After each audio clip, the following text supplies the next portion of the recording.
This is Smarter San Diego TV. Millennials and baby boomers alike, they want to be in urban environments right now. Thank God for the Electoral College vote. In a 4-hour breakfast, we raised $9,000. So that's something that we take pretty seriously. And you can't diet your way into being lean and fit. They go together. In New York City deciding what's best for the rest of the freaking country. This is not a market built on a stack of cards. It's a solid foundation. 0%. That is a thumbs up. Everyone has a life worth telling a story about. And the more adversity that you faced, the deeper your story. Well, am I going to be okay? Am I going to be able to walk? There's just so much creativity in this town that it's hard to hide it. Well, you have these beliefs, well, what do you do with it?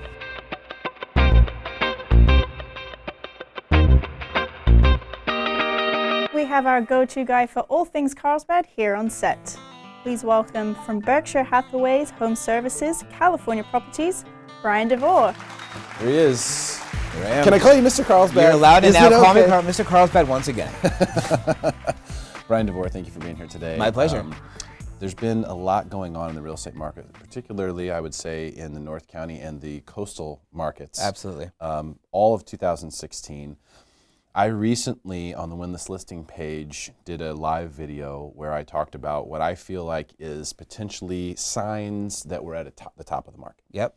And those signs included, when we look back at the national data, the foreclosures are starting to spike in other areas, which is exactly what happened last time. It starts in the bad areas. And it's sort of like a disease. It goes to the other areas. We're seeing that. We're seeing home sellers be incredibly greedy. Illogically greedy, I would say. Yes. I'm seeing agents do all sorts of things that I would consider to be unethical, bragging about certain things like double-ending deals, steering stuff, all sorts of stuff that's gross. And those are things that we saw last time. Now, people say, well, we don't have subprime anymore, but I think we do. I think FHA and VA and the foreclosure stats prove that those loans are riskier, right, and that they are, in fact, foreclosing at about the same clip as subprime loans did back in the crash. So because there are more of those being done, we've got sort of a recipe for what we would call the top of the market. However, I want to get your input specifically because we are in San Diego. It is different than the rest of the country. Right. You're particularly in Carlsbad, which has been one of the hottest markets in all of San Diego County over the past 5-6 years. What do you say when I tell you, or I tell people on the Win This Listing Facebook page that I think we're at the top of the market? Okay. So Carlsbad, let's look at the past as far as how did Carlsbad perform the last time this happened. The last time this happened, they say the rising tide raises all ships, and it kind of does the same thing in reverse. Values did go down in Carlsbad, just kind of were everywhere. But the foreclosure rate in Carlsbad 10, 12 years ago was not as high as other areas, even areas that are relatively close by, like in San Marcos and in Oceanside. So it wasn't affected as much. So what's happening now versus the rest of the areas, I think it begins and ends with the discussion of inventory. Wait a minute, do you not disagree that we're at the top of the market? Do you agree we're at the top of the market here potentially? I think we are potentially towards the top of the market, but I still think we have room to grow. Okay. And I don't see happening what happened last time. Okay. Just wanted to make sure I was clear on where you stood there. Yeah, for sure. I've never seen you agree with me so so easily. A little caught off guard there. Okay. I know. Usually we have like 10 more minutes, and what are we going to talk about? So volume is down in Carlsbad. Sales volume is down because inventory is so low, and yet prices keep going up. So my expectation for this year is we'll start seeing a little more inventory coming on the market, but prices are not going to come down. They may creep up a little bit. I don't see the bubble bursting at all. And again, we're a little bit more insulated in Carlsbad. Our unemployment rate is 2% lower than the rest of the county. We have a variety of different companies that are hiring and so forth. So I don't see that happening. But I get a little nervous about affordability. And I talk to people all the time. They say, how do people afford these homes? And you have $1 million homes all over the place, but people are qualifying for the loans, and they're getting the loans, they're buying the homes. Those aren't, we should say also, those aren't FHA and VA loans. Exactly. For the most part. And to your point, the median price of a home in Carlsbad is going to be much higher than in lots of other areas. It's over 700,000. Some of the zip codes in Carlsbad at $730,000. What's the draw? I mean, like, you know, when I first moved here, this has been almost 12 years ago now, people were embarrassed to tell me that they lived in Carlsbad. Right. They're embarrassed. It's like, yeah, I live in Carlsbad. Right. Because it was so far away from everything. And it hasn't moved. It's still in the same place. I'm pretty sure it's still the same spot. Right? So what is the big draw to Carlsbad that's allowing it to continually, you know, grow from a real estate perspective, where you see $1 million home is not that uncommon? I mean, especially like $700,000, $800,000, $900,000 houses are everywhere. All day long. Yeah. Absolutely. I think a couple things. One, as prices went up, some of the areas that were desirable before, which are further south, like Carmel Valley, became a little too expensive, and people got priced out. So people had to start looking elsewhere. But that doesn't necessarily mean they would want to move to Carlsbad just because of prices. So something had to bring them there. I think it's a lot of things. Number one, it's routinely named the most well-run city in the entire county. They have excess funds, so the streets are in good shape. The police, are fully staffed, so to speak. And you go everywhere and you see parks, and you see lots of things the city offers. Lots of open space, still a lot of open space. Schools are incredible. So if people are looking for a home that's going to be in a good school district, you really can't go wrong in Carlsbad, whether you have kids or not, because resale value hinges a lot on what the school system is like. And then there's so much to do. People I talk to all the time, they move to Carlsbad and they say, well, I want to move to Carlsbad because the prices are more moderate than other areas further south. But I'm concerned about nightlife. I'm concerned about stuff with my kids. And I talk to them a few months later after they moved in, and they say, it's not a problem at all. We have lots to do for everything. So there's a lot of things that draw people to Carlsbad, and they have a really good general plan that I think keeps it on the right track. Sure, every city has its issues, just like Carlsbad does, but I think on balance, it's one of the nicer places I've been to in San Diego County. Definitely have the best water. We have some really good water. The thing that blows me away, though, is how people are choosing Carlsbad over, like, Encinitas. It's like you have $1 million to spend, you can definitely buy a house in Encinitas or Carlsbad, or pretty much anywhere you want. People are consistently, it seems like, choosing Carlsbad, as we're seeing that area grow more. Correct. Than, like, an Encinitas, which is much further south, and supposedly has great beaches, too. And great schools, too. And great schools as well. So that's the thing that's blowing me away. Right. Like, what is that? Is it because a lot of people go north? Is it because a lot of people want to travel to LA, Orange County, and things like that, and Carlsbad is sort of an in-between? Or, does that play a part? Well, I do have clients who, it's interesting, it's a couple, and the husband works in downtown San Diego, and the wife works in Orange County, in Irvine. And it's right in the middle. And Encinitas, it's not that far away from Carlsbad. It feels like it's a lot further away. But most of Encinitas is an older area. Most of the homes there were built in the 80s, 70s. True. And if someone's looking for a newer home, something in a more family neighborhood, there's not as many of those in Encinitas as there are in Carlsbad. So I think if you're the typical buyer for Carlsbad is a family or a young couple, or it's someone looking for their first home going towards that direction. And they're looking for an area where they can grow their family, and they're going to find that fit, I think, better in Carlsbad than they might in Encinitas. That makes sense, actually. If it's a factor of the fact that the people who are buying in Carlsbad are buying long term, in other words, that they're buying to stay. Correct. That would make sense because you have inventory issues as well in Carlsbad. Right? We do. We have a lot of issues as far as inventory is concerned. We are building, but we're not building a lot of the types of homes that people want and need. And we're running out of land. There is just not much more land. There's only a couple developments that are going on right now in the city of Carlsbad as far as new construction is concerned, and those homes are selling. There's homes in a community called Robertson Ranch, built by Toll Brothers, $1 million plus homes, postage-sized lots with high Mello-Roos, and they're selling. That's incredible. It's incredible to me. I mean, that's mind-boggling. But the builders just simply aren't going to ever build affordable housing again. It's not going to happen. There's not enough. They can't land. afford to build. They can't afford to do it. The regulations and all the hoops they have to jump through are just too significant. So when you see new construction, it's going to be higher price stuff. Correct. That's all there is to it. Right. And that's good for the resale homes too. Oh, it is. But like you said, it boggles your mind that there are people who are buying it, can afford it, want to do it. But like I said, it's a desirable place to be, and people will make sacrifices in order to do that. They'll make sacrifices on their backyard size because they're in Carlsbad. They can go to the parks and they can be outdoors, wherever they are. Actions speak louder than words. Yeah, absolutely. At the end of the day, and people are putting their money where their mouth is when it comes to Carlsbad. Right. I think. And in fact, Trulia just had a top 10 list of the hottest markets for 2017, and Carlsbad was the only city in San Diego County that was on the list. That's incredible. Yeah. Is that based on what? It's based on a few different factors as far as people moving there, population increase, and so forth.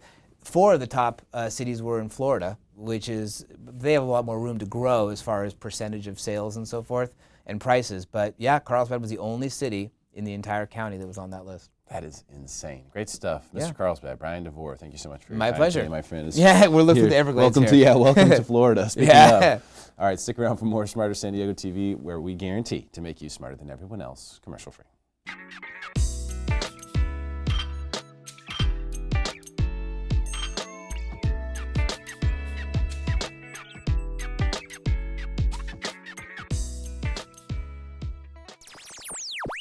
All right, we have a special treat for all of you golf lovers. Please welcome the owner and broker of the Avenue Home Collective, Melissa Sofia, and her guests, the Golfholics, Marko Nikolic and Mike Reifeiss. All right, here they are, Golfholics. What's up, y'all? Hi. How's it going? Hey. Hey. Hi. Hello. Top of the morning to you. And Melissa Sofia is here through all of this Hello, craziness. the shrubbery. How are you doing, darling? Very well, thanks. So tell us why you want to bring the Golfholics on today. Well, I love to bring on local San Diego entrepreneurs that are really doing something transformative with their industry, and I love what these guys are doing. They're talking golf, travel, they're doing really interesting vlogs, and I thought I should share it to the world. I mean, we know how important San Diego, feels, how San Diego feels about golf. Sure. Sell a lot of houses in golf course communities, and Mikey teaches at Del Norte High School, Del Sur area. It's just really big in Carmel Valley and Rancho Santa Fe. So that's your hood. Yeah, it's my hood. I wanted to bring them on and tell the world about what they're doing. All right, well let's find out what that is. But before we do that, we're doing a contest today. That's right. So I want to make sure everybody has a good reason to stick around and check out what the Golfholics are doing. What's the contest? Yes, well, come and visit my Facebook page, the Avenue Home Collective, and you will find our post about the Golfholics giveaway. They're going to be giving away 2 dozen Kirkland golf balls. Awesome, Yeah. which those are trending, so that's cool. And if you will share our posts, then you get extra entries. And you're going to subscribe to the Golfholics YouTube channel and like the Avenue Home Collective page, and we'll see who gets the golf balls today. Cool, so you can find out details, the Avenue Home Collective page, which is tagged above, so check it out there. All right, you guys, tell us about Golfholics. Where did this come from? What's the idea here? Yeah, so Mike and I were, we love playing golf, of course. We're passionate about it, and we were out recording, one of our sessions one day. We were practicing and just had the camera there, and we decided to throw it up on YouTube and just, kind of make a memory and have a place to collect some videos. And of course, we started getting a response from the YouTube community. We tagged golf in it, and people started interacting with the videos, and they loved it. They were like, we want to see more of this stuff. Can you guys, get the drone involved? Can you show us, 9 holes out there? Can you play these courses? So we were like, oh wow, this is kind of cool. Like, we're interacting with people. So we decided to get pretty serious about it, and this is the first year that we're like, put a brand on it and are going all in with it. And now we're just traveling and playing golf and doing it in a vlog style format where we give some commentary. So what do I get as a viewer? What's my takeaway? Hopefully a lot of entertainment, because there's a lot of banter in there, and us just being ourselves on the golf course, because we don't want people to just come to our channel to see people hit golf balls. I think there's a lot of people doing that. So we're trying to entertain people and then involve things like drones and just do more fun stuff. And I liked the secret course thing you guys did on the last one. Super secret, top secret golf course. Yeah, so we were out in Las Vegas, and we decided to play some golf out there, and there was this course that was like in the middle of nowhere, and made us think Area 51. So, we threw a top secret golf course that we found in Nevada. And it got some views on it, and it was a beautiful golf course. So. Have you guys seen the app now that it's like a ball tracker? Yeah. When you hit the ball and it like tracks it like they do on the PGA Tour, when they show like in a replay or whatever when someone's hitting a drive. Yeah, it's That's really super neat. cool. So I just saw someone post that for the first time, and I was like, oh man, I bet these guys know about that. Yeah, we actually messed around with that app for a little bit, and we were trying to think of a way to incorporate it into the videos, so we contacted a couple special effects guys, so they're hopefully going to get back to us soon, and we can feature that as well. What's on tap? What can we expect over the course of the next episode or two? I think we're gonna try to include other golfers in the area playing at like UCSD and some of the high school kids that Mike has brought up that are now in college. We want to bring them into it and kind of, just have them kind of explain their experiences and go out and play 9 holes with us. Next generation. Yeah, exactly. And then of course traveling and playing courses around the country, and then there's also going to be the fun segment of like trying to hit drones and doing more like trick style type shots. So okay, yeah. Speaking of, stick around. We're gonna have a putting competition. We're gonna call it putting. There's not going to be a hole, but we are going to be using a putter. Mike, what do you have to say about all this? You just sit here and look pretty, or Marko's the star. Right. He's the brains behind the operation. I'm just kind of a co-pilot, and I try and help out as much as I possibly can. And I have a little bit of golf experience, and just a little bit. just bringing up the next generation of golfers. I've been coaching for 8 years at the high school level, so we have a bunch of really cool kids that definitely are graduating from college that played at the Division I level that like to come back and visit, and we'll be featuring them on the next couple shows, and hopefully get some younger audience involved with the YouTube channel. What did you bring in here today? I see you got couple clubs. I brought a Scotty Cameron putter and a Cleveland wedge, and I'm just prepared for anything fun today. So is it you and me who are yes. going to do a tango? Yes. Is this like a burrito bet, or like what are we doing here? Well, if I'm able to beat you, we'll give out another 24 Kirkland golf balls. And so you win. Man, what an incentive for me to lose, huh? Dang. If you win, people will hate me if I win. Yeah. Okay. So, what happens if I win then? Then I have to give the 2 dozen Kirkland. Then you've got to give away 2 dozen. No, we'll still give those away also. It's a win-win. All right. Well, I think this is a really cool thing, first of all, because golf, I think, needs to be a fun deal. I played competitive golf from the time I was 10 years old until I was 18, and it burned me out. And so I think that it needs to be something that's fun, something that you do for fun and enjoy. So I really like what you guys are doing. I think you guys should check out the Golfholics YouTube channel, which is tagged above. Subscribe, like the videos, comment on the videos, and let's get down to it, my friend. I'm gonna have to use your putter, so advantage you, but I'll take it. Sounds Let's good. dance. All right. Battle time. Here we go. I have chosen to putt with the wedge. That is not a handicap they've instilled in me.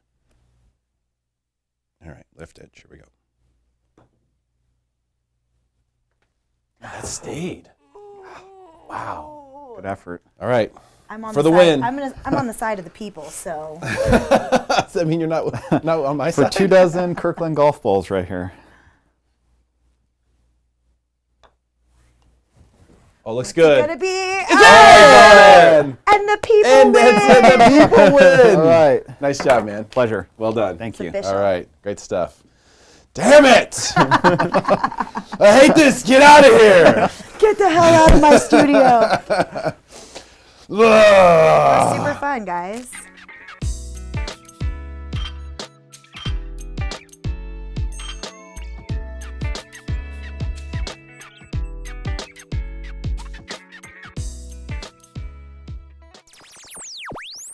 We have the mortgage geek in the house here to follow up on the video Derrick made last week in regard to the bubble watch. Please welcome the president of Cornerstone Mortgage Group, Sean Cahan. We have a lot of comments here that I do want to read and get to. Several of these are real estate agents in the area. We also have comments from a home buyer out there that I would like to address and get your opinion on. So you've been very honest with me in the past about this stuff. You've sold your own personal real estate portfolio here locally. I have, yes. So, I mean, what is your take, being one of the top mortgage lenders in San Diego? Things that you're seeing now, are you blown away by anything? Are you hearing anything from buyers? Do you still feel like you made the right move in selling your properties? I definitely feel like I made the right move because it always says like you can never sell too early, but you always can sell too late. I just got done reading the book Aftershock, and it also talks about kind of like, hey, you can always sell too early, and never, don't try to time the market right, because then you're going to be probably selling too late. So I get nervous about that kind of stuff. This book Aftershock is like, it's all about currency. It's all about bubbles and kind of like where the bubbles have been, in the timing of it. And one bubble affects another one. And it's like too identical of what actually economy has been going through and kind of where we are today. Okay. So you still have some concerns then, based on where we are right now? I definitely have some concerns. November and December were kind of following those concerns. Like I was like, wow, it's really coming to a head here. Things are slowing down tremendously. And then all of a sudden in January, it's like, boom, picked back up, and everyone's just kind of like, I want to buy again. The market's kind of come back down. The interest rates have kind of corrected itself. And I was like, whoa, what are we going into again? Yeah. As long as the U.S. is not going to be printing money, I'm okay with like riding out where it can go. Okay. As long as we don't print money. Funny you mentioned that. Jeremy Katz commented on the video saying, in December we saw signs of a problem. Now in January, it's the opposite. Inventory is once again at an all-time low, and sellers aren't listing in the new year as fast as expected. Correct. And that is the big issue, right? It's all about inventory. The reason I made the video was because I was concerned that there were a lot of people who've been wanting to sell that have been putting it off because they're getting paid to wait. Okay, I heard a lot of people. I talk to home sellers every single day casting for when this listing, and I hear a lot of people saying, well, Phil, we're getting paid to wait. We may as well wait. Yeah. That's built up that's inventory potential right there. So those people all of a sudden go, oh, prices stop going up. Now it's time to sell, and they all do it at once. That's what can kind of cave a market in. Absolutely. That's what my concern was. Jason Cassidy also commented, he's an agent here in San Diego. I think that it's extremely important to preface this type of video with a, please speak to a licensed professional for best advice. I would also say that in almost every single instance. In this case, it's one of those things where people have to make their own decisions about the reality of their life first, like what's important to your life. And the investment, I think, comes second. Jason says, overall, your macro points are correct. The market moves in cycles, and it's looking awfully like the end of a normal 7 to 8 year run-up. And we're almost certainly going to see a correction soon, but that doesn't mean immediately that you should sell your home. This talk should be very tailored to investors, rental property owners, et cetera, who are trying to time the market for maximum gain. And of course, I like that. A good point. Yeah. A good point. Great point. You know, Daniel Lehman commented as well on the 30-year fixed, and in it for the long term, not super worried. Totally get it. Here's what a 30-year fix does is like, at this time, like actually cashing out and bringing your mortgage up to its maximum potential to get your capital back out, right? And to get into a low 30-year fix, even if the interest rates are not in the 3s, if they're in the 4s and the 4.5, that's still really good. It's probably the number one best way to hedge against inflation, right? Because if the inflation continues to go up 2% or 4%, because we haven't seen any inflation in the last 5 years, it's going to have to start bringing back into the market. We hope so. Yeah. I mean, it's healthy. Yeah, it's a good thing. So if you're paying 4% today and say inflation goes up 1% every single year, are you really paying 4% in the next 4 to 5 years? Right. No, because so it's a really good way. So that's why it's really good to have it. But at the same time, we also want to be realistic too. And a lot of people aren't trying to list their homes because they have nowhere to go. There's not enough market. So it's just kind of like, it's a push sub type of deal, like chicken and the egg, man. Yeah, like where are we? We need to have people start listing, then they need places to go, and then the rental markets, the rents gone up quite a bit. So yeah, and that was in fact one of the things that we'll get to here. In fact, let's go to James Nooney's comment right now. Best live comment gets $25 Amazon gift card for those of you who are watching right now. James Nooney, who actually commented on the YouTube link for the video that I created last week, says, so what do you advise a first-time buyer like myself to do of the following two options? Option number one, buy a condo/townhome that might be overpriced, or option number two, pay almost the same as my mortgage in rent. This is a tough spot. This is a tough spot. Now, I asked James a couple more questions, and he has a 1 to 3 year time horizon. So he's wanting to buy a starter home, build some equity in a few years, and then buy, his forever home, which does work sometimes. Yeah. But I think it's a riskier thing to do right now, especially in the condo space and the attached home space, because that's where we see, a lot of times when a market turns, that becomes a less desirable property type. Correct. So I think for first-time buyers right now, you'd definitely be very careful about what you're doing. Talk to some people who are smart. Talk to Sean, talk to a smart agent. Really, let them know, tell them what you're thinking. Tell them what's going on. Pick their brain. It's not like they're working against you or they're this, some robot, on the phone who's, doing your loan or selling you a home. Talk to them, say, hey, listen, this is what we're trying to do. And you'll be amazed. Max, we've had on the show a number of times. Max Volkers, picking his brain and just going, Max, what would you do? What are you doing right now? Ask them, what are you doing? Are you buying property right now? Yeah. What are you doing? I think that's a smart move to make for someone like James, who's a first-time buyer, doesn't really know what's going on. He also said he was concerned that he's FHA approved, but is having a hard time finding complexes that are FHA. That are FHA approved. Because it goes away after 2 years. Is that how that works? Yeah. Why? Unlike VA, where it's on there forever, unless it goes into litigation, then it'll be suspended just for a short period of time until the litigation is over. And then once you send over the litigation paperwork showing that it's been solved and the issues have been fixed, then they'll bring it back on there. FHA doesn't want FHA concentration. That's why they don't want more than 15% of the complex to be FHA, because they don't want to take that position on the complex. And we did see, I think, day one, the Trump administration rolled back the cut in the FHA insurance premium, which not smart. That was another thing that made me concerned, because if they were willing to do that right away, what does the health of the FHA fund look like? Well, it's actually healthier. That's why I'm saying it's not smart. It's actually healthier to bring the FHA. When FHA the mortgage insurance premium was like a 1.75, well, that's a factor of 0.5, they were actually healthier, because what they're doing right now is they're losing a lot of those loans to the conventional 5% down in these home-ready products, where FHA could actually attach themselves to that loan and be making a lot more profit. So when he did not decrease it back down, it kind of was like, whoa, wait a second. You're kind of looking at saying, hey, we're losing 20% over here of our mortgage insurance premium, but he's not looking at the other side saying, look how profitable we were, because look how many more loans are coming through FHA. I see. So the FHA is going to miss out on those conventional borrowers, conventional qualified borrowers. Correct. Because the MI is too high. Because the MI is too high. So on a 5% down conventional, the mortgage insurance rating, is 0.41%. So why would you go the conventional route with a 0.41 where the MI, will cancel itself after roughly 8 to 9 years, compared to an FHA where your mortgage insurance premium is 0.85% and it's on there for the entire life. I wonder why they don't do credit qualified MI on those FHA deals, because that would also help them compete more with the conventional deals, right? Yeah, but it's more about, you're not going to have a third party that's going to be underwriting the FHA. So the underwriter that's underwriting the FHA is automatically giving that mortgage insurance instead of having a third party or a delegated MI, having another overview. So I think that's kind of what they wanted to go away from, my personal opinion.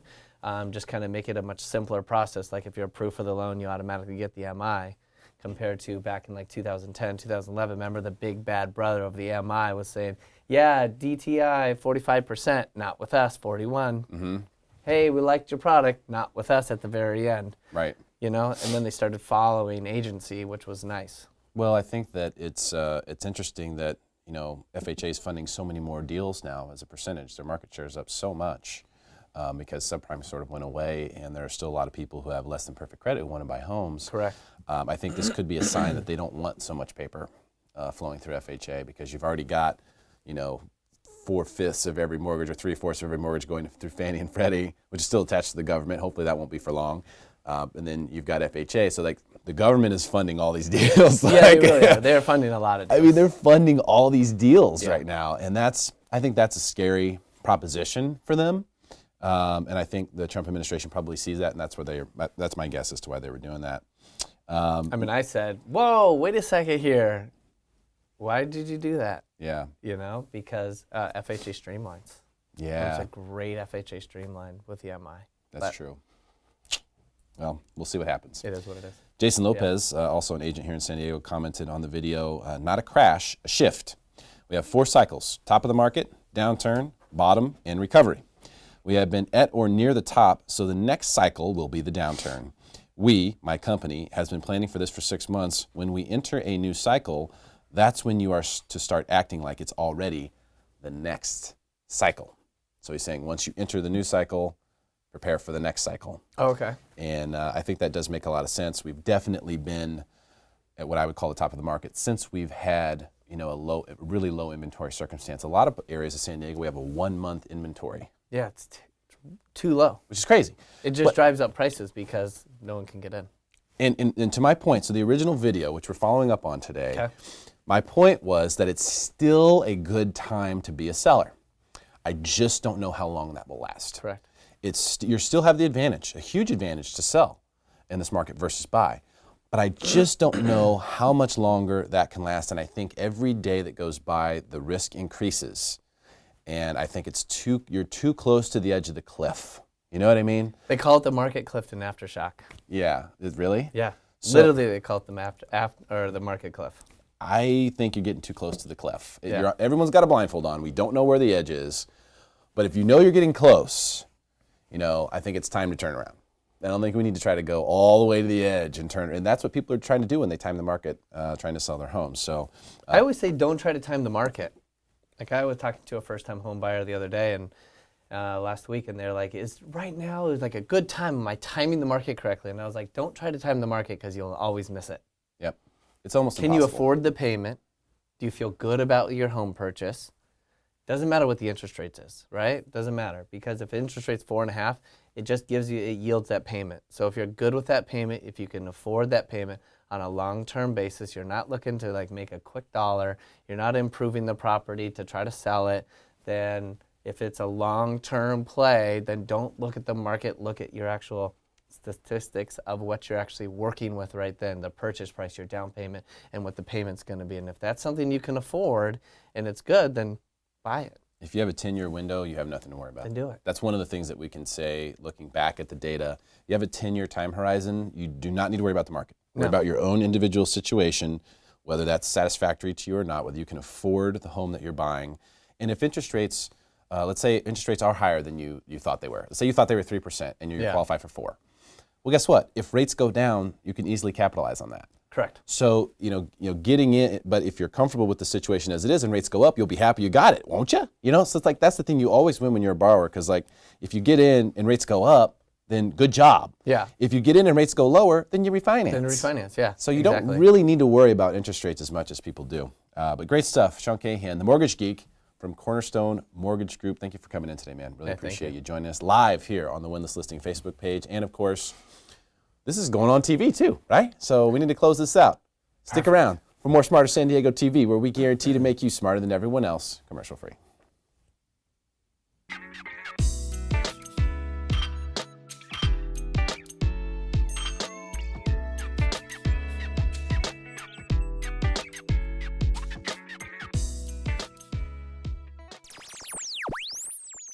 We have missed our next guest very much, and he is back to talk about open houses. You know him as Big Daddy. Please welcome Bryan Garrity. And he's back. Hey. Big Daddy's in the house. What's up, man? About time. How you doing? How you doing, brother? Good to see you. So this is an interesting one. You don't like open houses. It sounds boring on its surface, right? About an agent talking about open houses, yay. Oh, I think I'm going to tune into that. But I'm not sitting here advocating for open houses. It's time to dispel the myth. What's the myth? That your house is going to sell at an open house. Your house is going to sell if you have an agent that knows how to put a marketing plan together to get your house sold. Now, let's talk about open houses nationally. Okay. I love this statistic. Okay. So you could argue both ways, but I think you should look at the global, the macro level, that nationally, how many houses sell at an open house via an open house or that vehicle? 2%. Okay. 2%. That's out of everything for sale nationally. Only 2% of those sell at an open house. What do you think that is in San Diego? Probably around the same. Okay. Everything. I really do. I think that corresponds and translates. So you think maybe even a little less with our inventory being so low, honestly. Yeah, probably. I think the higher the inventory, then an open house might make sense, but let's talk about why I think it doesn't make sense. Okay. Look, you have an agent that's going to come for an interview. They're going to want to tell you all the wonderful things they're going to do for you. If the first thing they're going to tell you they're going to do is hold your house open, we're going to have a mega open house. We're going to have a taco truck and an ice cream truck and balloons and mariachis. You're selling a house. You're not there to put on a show. You're really not. You showcase the house, not showcase the taco truck or the ice cream. So open houses really, honestly, if that's what somebody's hanging their hat on to sell your house, I would run the other way. I would want to know, like, how many houses have you sold? How many buyers have you helped? What is your marketing plan? What do you do during the day? So why do you think these agents want to do open houses then? Because it makes them look busy. It makes them look like they're doing something productive. Like, look at all what I'm doing to help sell your house. I even got a taco truck and made it a mega open house. Maybe on Win This Listing for TV, Win This Listing. Maybe on $1 Million Listing. You're thinking of the better reality show. Yeah. Well, Win This Listing is a real reality show. It's real. It's real. There's no scripting, folks. Trust. But $1 Million Listing, I'm sorry. If you watch that, it's a great show. I love the people that are on it.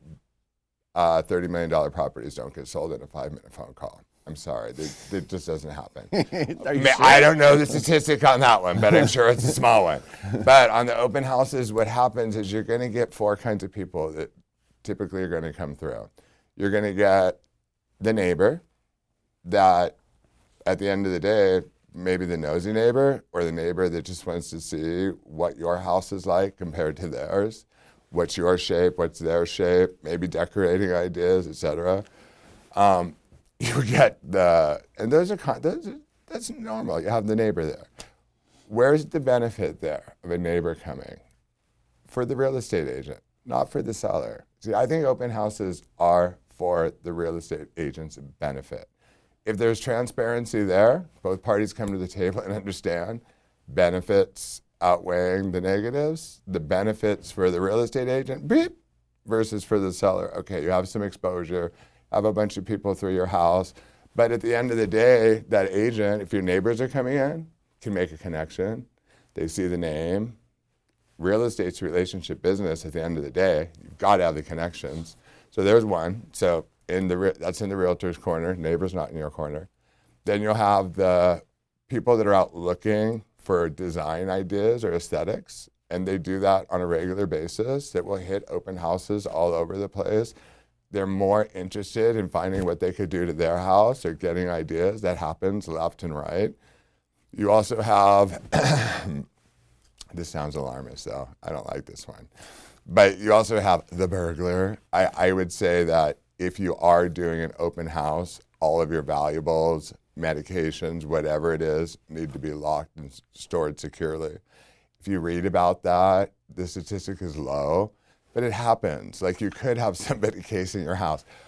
And I don't want that to sound alarmist. It does. That's the one that I'm like, I don't know. Yes, maybe somebody could be casing your house. That's a big stretch, though. But I think what you're saying is that a lot of the people who come to open houses may not be buyers. They're not. Or they are buyers, but for a $300,000 property and yours is $600,000.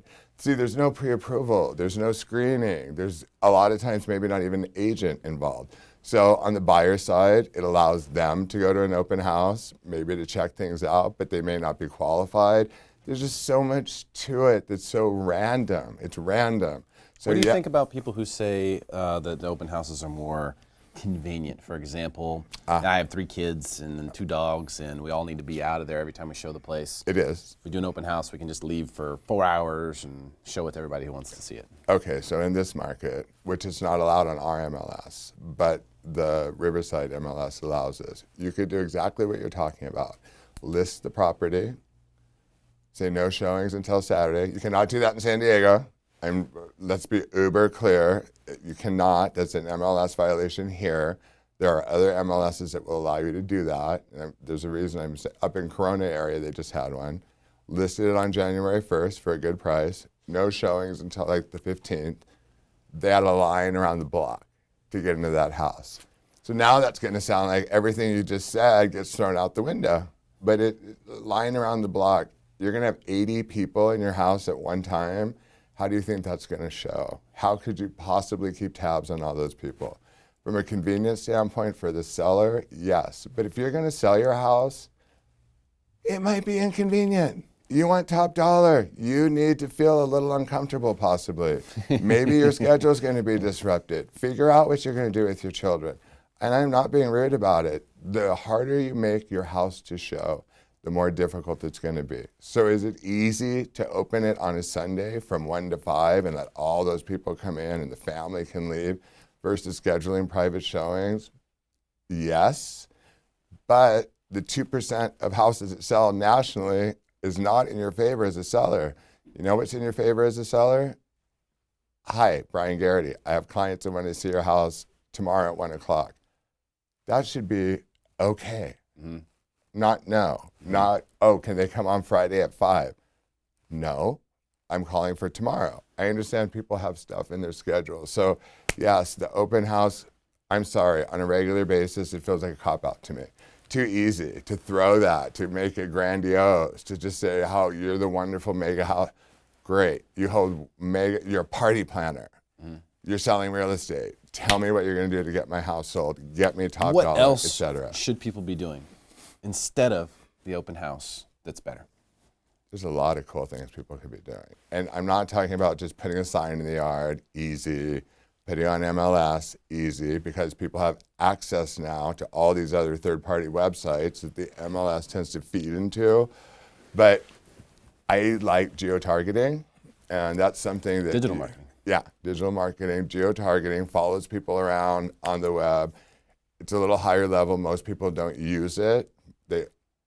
They'll spend the money on the taco truck, but not on the advertising of the house that goes to 50,000 people. That's a way to get your house exposed. You can do, I like to do the 3D Matterport, the tours, so people can actually walk through your house. It's not cheap, but it'll get rid of the people that don't like your house or don't like the floor plan. It gives them a virtual reality walkthrough of the house. Hey, I think that is not only progressive, but it makes sense, because then people can right there, those people that would be potentially wasting your time for a showing, that virtual walkthrough can knock it right out right there. So for me, I like the virtual reality tour versus the open house. People don't understand how much work goes into real estate. Real estate is a hard job. It is. It's difficult. I love it. You have to have passion for it, but you also have to have some intellect. So you like the efficiency and sort of the intellectual elements of doing the digital marketing, because it's easier to know that you're getting bang for your buck as opposed to the cattle call of an open house, basically. And you're getting better exposure, and you don't have to worry about setting appointments or having your house open for people that aren't going to qualify. And I know there are people that don't have an agent, for example, that maybe are just starting out. Open houses might be good for that, but at the same time, qualifications matter. I think you really only want people coming through your house that potentially qualify to buy it. So, you know, for an agent doing an open house, for them, meet prospective buyers. Maybe they don't qualify for your house, but it'd be a new lead for them. They can make relationships with your neighbors, which they normally wouldn't be able to do unless they went door knocking and actually did it. Mm. There's just a lot of agent benefits to an open house, more than to the seller. I'm sorry. Okay. But if you want to look busy, if you want to say, look at me and how grand I am, I'll put on a big open house for them. I'll do it. It's not that I won't do it. I just think efficiency matters. Mm-hmm. Getting the house sold matters. In a market like this where inventory is low, if you wanted to do like what I talked about, how they advertised it for 2 weeks, created a buzz, priced it right. Built it up. You had people around the block. But our MLS doesn't allow for that anyway. And I don't think I would want to post a listing that you couldn't get into for 2 weeks. I'm sorry. I can see through all of that. So if you have an educated agent who can explain that to the client gets it, you don't need to worry about all the hype and the buzz. Do the stuff that makes sense. Send out a mailer that makes sense to like apartment communities for first-time home. There's so many things you can do when you're selling a house. So many things. Big Daddy said it. I did. I mean it. I am so passionate about the open housing. I know people will hate me for it, but they can. I don't care. No one's going to hate you. It's your opinion. You're entitled to your opinion. Well, people don't hate other people for their opinions, do oh, they? not in this country. No, Are you kidding me? no, Well, yeah, welcome not. to the last 3 or 4 months of my life. Certainly Love it. not. No complaints. Big Daddy Bryan nothing. Garrity. My friend. JD, thank you so much for your time today. We really Always. appreciate it. And stick around for more Smarter San Diego TV, where we guarantee to make you smarter than everyone else, commercial free.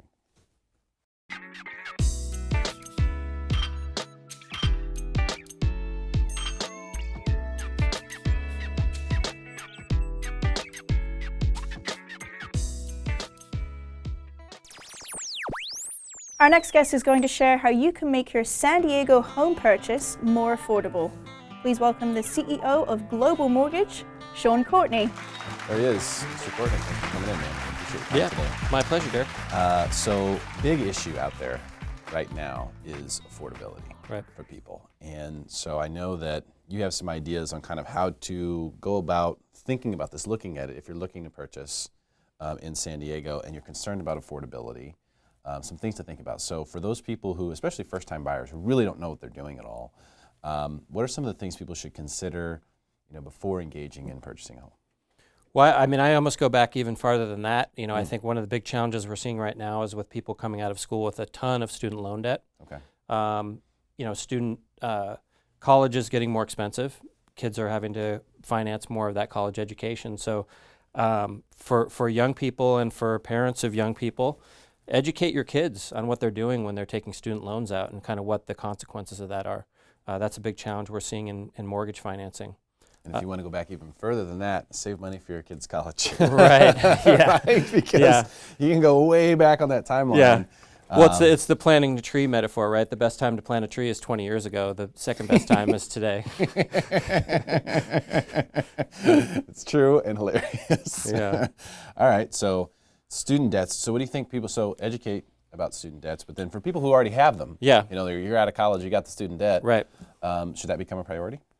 It should probably just to understand it, mainly to talk to a qualified mortgage person if you are thinking about buying a home or you want to understand your options. To really sit down and look at your credit, look what you have in terms of debt. Obviously, anyone you talk to about finances, the first thing you want to attack is your credit card debt. That's just the balances that have the highest interest rate. They're not tax deductible. It's money you already spent to impress people you don't even like, the Will Smith thing. But that's priority number one. Okay, so credit card's priority number one. I would say that, yeah. Okay, so credit card debt. And the reason why you're bringing this up is because it's the debts that people have that make the payments unaffordable. Right, so the number one thing we look at these days when qualifying someone for a mortgage is can they afford the payment.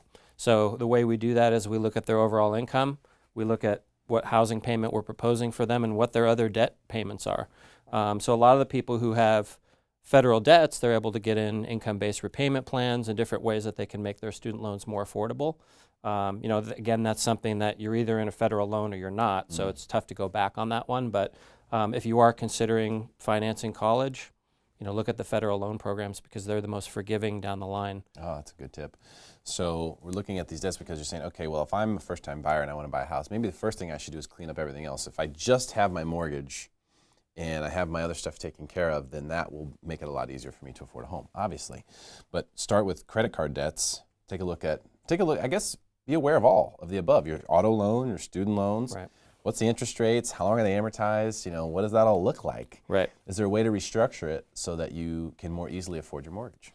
Well, and understanding credit, I find, is a big gap. There's a big gap there even for people who are more mature. People have a lot of misconceptions about credit, what makes a good credit score. Having student loan debt doesn't necessarily mean you have bad credit. Sometimes people who don't finance anything have bad credit because there's no record for them to go off of when they go to get financing. But just educate yourself. People are coming into it. There's a lot more information available out there that you can go out and find either on the internet or television shows like yours. Yeah. You can educate like yourself. Right here. Yeah, we're getting smarter, right? Exactly. So, but also consult a professional. Don't necessarily think because you've got some access to some information that you can go out there and do it yourself. Particularly with something like buying a home or even financing your college. Get some help. Talk to people that know what they're doing. Talk to your mentors. Talk to people who are, wiser than you. Maybe your parents. Yeah, people who've gone. Yeah. I don't know. That's a tough sell. Yeah. But you should, because if someone's been through this before, you can obviously get good information there. I think people are borrowing too much. The problem with student loans, and that's a big one. I want to touch on that because there are solutions. We do have solutions for that. If you're having trouble with it, let us know. We'll help you, point you in the right direction. But what's happening now is they're giving you student loans for everything. It used to be just you get a student loan for your tuition. Now you get a student loan for your entire expenses. Like, my goodness, you can't work. Right. You can't do anything while you're a student. Right. So we're going to actually finance your entire lifestyle through college. So people are going through and getting a $40,000 degree, but they have $100,000 in student loans. Sometimes more. That's the problem. Right. With that whole industry is that they're financing the whole life and not just the college. Well, and for parents and for students, you're making an investment. You're spending 50, 100, sometimes more over a graduate degree, undergraduate degree, graduate degree. Make sure that you're going to get a return on investment. Make sure you're going to get a marketable skill. Make sure you're going to get something that you can go out and go get a job. Unfortunately, we see a lot of people who come out with an undergraduate degree. It's in a liberal art or something that doesn't necessarily translate directly into a marketable job, but they've got $100,000 to $150,000, $200,000 in student debt, as you're talking about. They just, you're a 17, 18, 19-year-old kid with a giant credit card. Yeah, and that's no bueno. Right. The results are, now we're starting to impact these millennial buyers because they're coming out with so much student loan debt. Yeah, so, pay attention to these things ahead of time would be great, but certainly, take a look at what you've got now and see how can we efficiently take care of this. Maybe it makes sense for us to spend a year or two knocking down some debt so that we can buy the house that we'll be able to stay in for a long period of time. Right. And we won't have growing pains and won't have to have another transaction. That's one of the things I'm a big proponent of is buying your forever home, your first home, making your first home your forever home, which is tough because a lot of people say, oh, well, we don't have any kids yet. We want to have 3 kids, right. And then they're all going to go away. And so you may have a couple times in your life that you're cramped if you do that. Like you might have a couple times where it's like, okay, it's a little tight, but it'll all work itself out in the long run. And the less transactions that you have, the more money you save yourself, and the less you have to worry about the market affecting you or causing you a problem. If you buy a house and you're like, this house is ours forever, then you're not going to have anything to worry about. All you have to worry about is making your payment. That's it. I think that's a good point of view. I think, for me, I'm a real zealot for home ownership. I've just seen it so many times at all different income levels. It's a great vehicle for building wealth.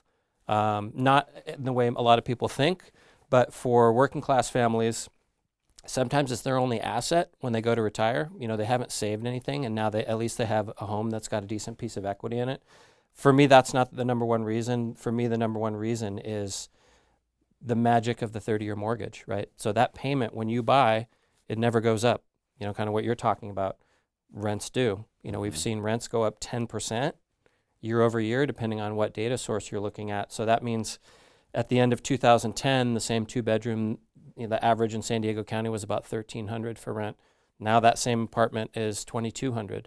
So when you buy, you freeze your housing payment. And to me, that's the real power of home ownership, is that protection from rent inflation. Totally agree. In fact, I wrote an article for the San Diego Union-Tribune when I was the director of real estate there called Buying a Home is Not an Investment, It's a Hedge. Right. Which is technically what you're doing. You're right. hedging, you're saying, okay, I want to get this payment and I'm locking that in.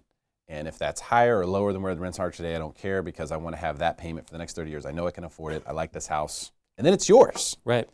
And then you don't have a payment anymore. Well, you get all the other stuff, all the stuff that they sell you first, the appreciation, the equity, the forced savings. But really, for me, I agree with you. It's that hedge, it's that freeze of your housing payment. Everything else is going to go up. Hopefully your salary too, hopefully your income. But if you can lock that housing payment, and that's for most people their biggest outbound expense every month. Totally agree. So there's a lot to consider here, but especially for first-time buyers or anyone who is going to buy a home in the next year or two, even if you're thinking, it's too early to look at that, it's a little bit down the road, great time to plan. It's never too early. Great time to plan. If you're like, we want to buy, but it's a couple years off, great time for you to sit down and go, well, what do we have? Right. Do we have a credit issue we need to fix? Right. You have time to fix it now in case you do. Because that can take you 6 to 12 months sometimes. And if you wait until you're ready to buy, that could be a big problem. So having time to plan is great. If you're 6 months, 12 months, 24 months out, getting a plan together is a really smart thing to do. And of course, we have no idea what's going to happen with interest rates. There's no way to predict that. They're going to go up or they're going to go down. One of the two, or stay the same. Option 3. Those are the 3 options. So we do know this. If you have credit card debt is bad, okay? And we also know that student loan debt is not going to go away. So those are things that, to really take a hard look at as well. And if you can pay off debts, that can be more advantageous to you. This sounds weird, but mathematically, it can be more advantageous to you when purchasing a home than saving for your down payment. Because down payment options are so low, right. You don't need to have that much saved. That extra money could be used better to pay off your debts, reduce your monthly obligations, make that payment more affordable. Well, particularly in a town where we have so much active duty and former military, a lot of people have the VA home loan option available to them. To me, that is one of the greatest things we do for our service people. It's a great benefit. It allows veterans and active duty to buy with no money down and get themselves into the housing market and take care of their family in that manner. Totally agree. Great stuff, Sean Courtney. Thank you so much for coming in today. Really My pleasure, appreciate your Derek. time. Stick around for more Smarter San Diego TV, where we guarantee to make you smarter than everyone else, commercial free.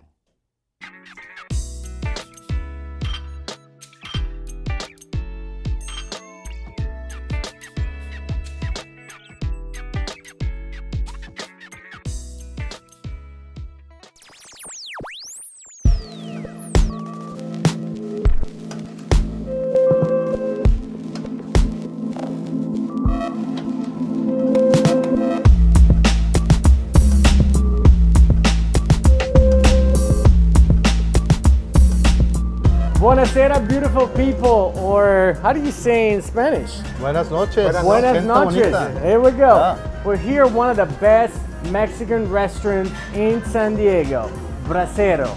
We have here tonight Mr. Luis Peña. Luis Peña? Alfredo Jaime Tio. Lo Tio, which means uncle or Dio in Italian. Anyways, you guys, tonight you're gonna find out all about this amazing restaurant, which is not just a Mexican restaurant. Do not associate Mexican food with taco shop. This is the Mexican cuisine. Yeah. How did all this start? What did we call it Brazero? Let's start with that. Well, this is in honor of the Brazero. Yeah, 1942, the U.S. and Mexico, there was a labor shortage on the fields. Second World War, so right after. Between Mexico and the U.S., they decided to do this Bracero program, which was bringing Mexicans to temporarily work on the fields. And yeah, the concept was basically, it's an homage to these people that came to work here, and the idea was to bring two cultures together. So that's a deep meaning. I mean, it's a really nice, that's beautiful. Part of our history here in California and in Mexico. So that was important. That's awesome. What else you want to tell us? What should we expect from Bracero in the next few months? Give yourself a chance to come over and try Mexican food that you regularly wouldn't have at a typical Mexican restaurant. Like I said, there's more to tacos or burritos or chimichangas or enchiladas. I'm stoked actually. Number one, what I'm craving right now? That special seared albacore thing. Albacore is great. Albacore two ways. Oh my gosh, I can't wait to try that. Yeah. And the sopes. We're gonna have another margarita. Let's do it. What do we have here? This is our Chef Lalo. What's happening, Lalo? We're gonna do the albacore two ways, right, Chef? Yeah. Right? What he has over here is basically a tempura eggplant. That's the eggplant we're talking about. Ooh. He's gonna add some of this tuna tartare, and after that he does the tempura eggplant again. Wow, this is ponzu, jalapeno ponzu sauce. Okay. And watermelon radish. Oh my god! Give it a nice look. That looks amazing. And then you get the serrano on top. So you have that crunchy texture from the tempura eggplant, along with two different textures of tuna. One with the seared tuna and the other with the tartare. I think all of it one bite. I don't know if I could do that, but I'll definitely try it. Yeah, Let's try this out. Let me put it over here. Just jump on it.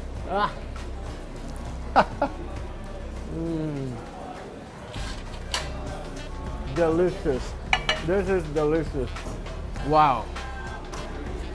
Amazing. Let's roll on the next one. We call it the roadside ají tuna tostada. Okay. And basically it's bluefin tuna and added with ponzu, sesame seeds. What cream is that?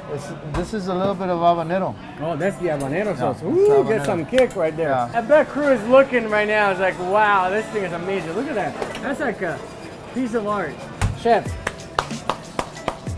So we're gonna do sopas with the bone marrow. Yes. So that's cooked, right? So we're gonna go inside. Yeah. Cool, let's go check it out. So again, Chef Lalo over here is gonna demonstrate how exactly we do these. Okay, so this is the bone marrow over here. That's the bone marrow. Yeah, so that's that the bone marrow. That gets cooked. And then this is the shrimp. You love when it's a multicultural. Love it. Salsa verde. Salsa verde. Okay. Which is pepper, right? La pimienta. Yeah. Los sopes los vamos a poner a freír. Gonna fry the sopes. Have you had fried parsley before? No. Fry it up. Just put it in your mouth. Oh wow, that's pretty cool. Yeah. Brings out the flavor, right? That's fried parsley. Huh? Exactly. Wow, that was really good. Yeah. My new good thing. So, and then you've got the shrimp and bone marrow sopes. It looks so good that I don't even want to eat it. But I gotta try it. It's so good. It smells delicious.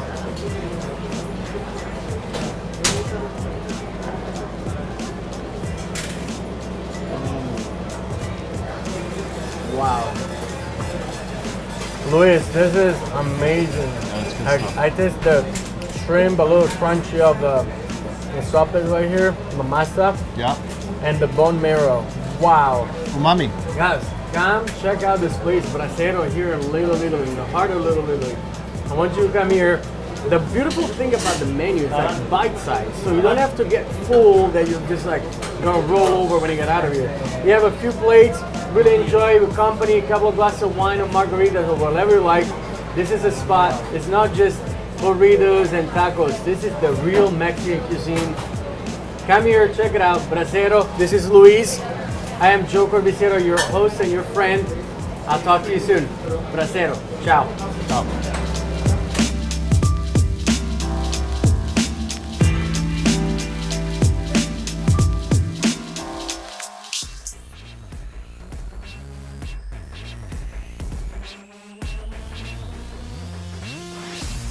Hey, great show, guys. That's a wrap. Jade, what's your schedule look like? Do you mind breaking down the set? Not today, Derek. I'd love to, but there's waves out there. I gotta go. No, I can't either. I'm starting to get hangry and I have way too much stuff to do today. Claudia, you've got this, right? Sure, guys. I would love to. I'll get right to work.